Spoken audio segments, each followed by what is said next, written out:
Hey, what's up everyone? I'm your host, Julio Martinez, and yes, I'm back. I'm finally back. I'm so happy to be back, so happy to be getting this episode out to you guys to set the record straight. And most importantly, I'm so excited to be talking about the topic that I've slated for you guys today. It's going to be a great one. So let me ask you guys, let's waste no more time and get to the topic. Let me ask you guys, who are the top 3 players ever to never win an NBA championship? Who are the top 3 players ever to never be able to hold that Larry O'Brien trophy up? Let's find out. Episode 9, I set the record straight, starting now.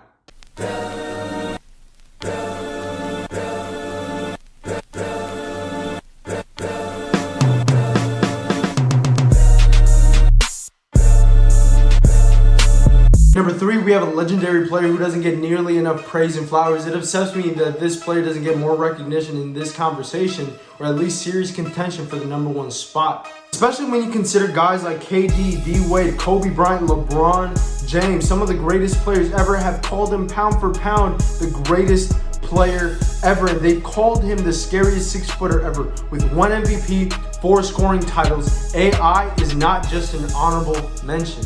Allen Iverson had 12 seasons of 25 or more points per game. He had 9 seasons of 7 or more assists per game.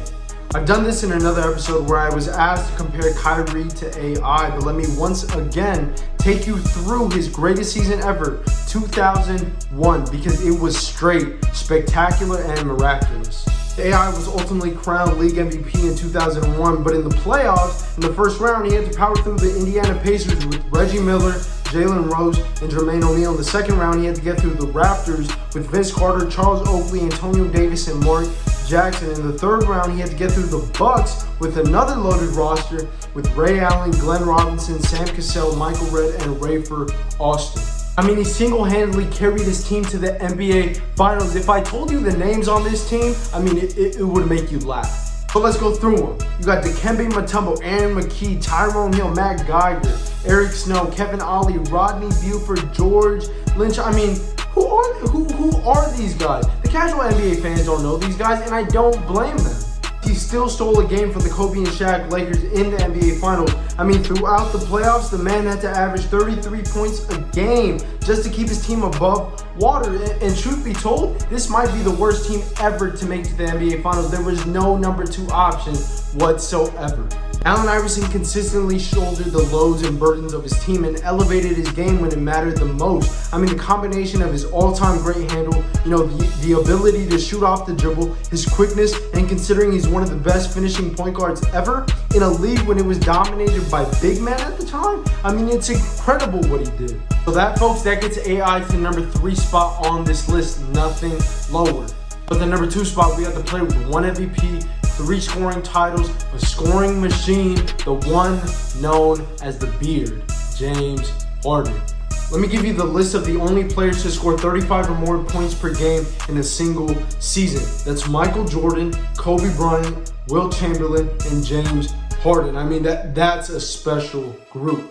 Ever since he became the number 1 option on his team, aka ever since he got traded to Houston, he's never missed the playoffs. And that makes the Houston Rockets the only team since that time period when he got traded to the Rockets, the only team in the NBA to not miss the playoffs in that duration.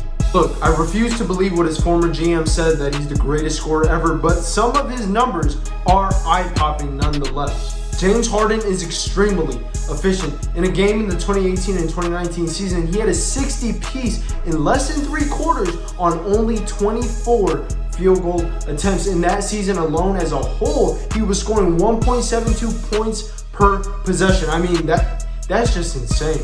At the time, both his volume and efficiency were both the highest in the league. And when you do that, you're in a class of your own. James Harden is also the all-time leader in NBA history in unassisted threes, and yes, that may mean, he takes some bad shots sometimes, he isos a lot, and obviously the offense is directly constructed around James Harden in Houston, but that also means he's a tough shot maker. He makes a lot of difficult shots that he has no business making sometimes. In an NBA team context, his game is not pretty to watch, nor is it conducive to winning at the highest level. But when I separate his ISO plays individually from the 5-on-5 game as a whole on the court, his skill level is masterful. I mean, his offensive IQ of reading angles, feet, hips, and balance of his defenders, for him to change his speed, direction, and size, it's beautiful to watch individually. When you look at his career, you have to add a context at every angle and perspective. Yes, I understand he may have gone up against the greatest team to ever be constructed in the Warriors with KD, Steph, Clay, and Draymond and the rest of the Warriors. But you also have to admit that, out of all these guys on this list, James Harden undoubtedly had the best teammates and talent around him on his team. It's why he's not number one on this list. And obviously he's still playing, so he can, make it to number one on this list, or maybe even get out of this list and win an NBA ring. But at this point in time, James Harden is number 2. So before we get to number 1 on this list, I wanted to dish out some honorable mentions that, deserve to be named at the very least. Guys like Tracy McGrady, Russell Westbrook, Reggie Miller, Chris Paul, Carmelo Anthony, Steve Nash, and this last player on this honorable mention list is probably going to give away who I have at number 1. But our last honorable mention is none other than Karl Malone.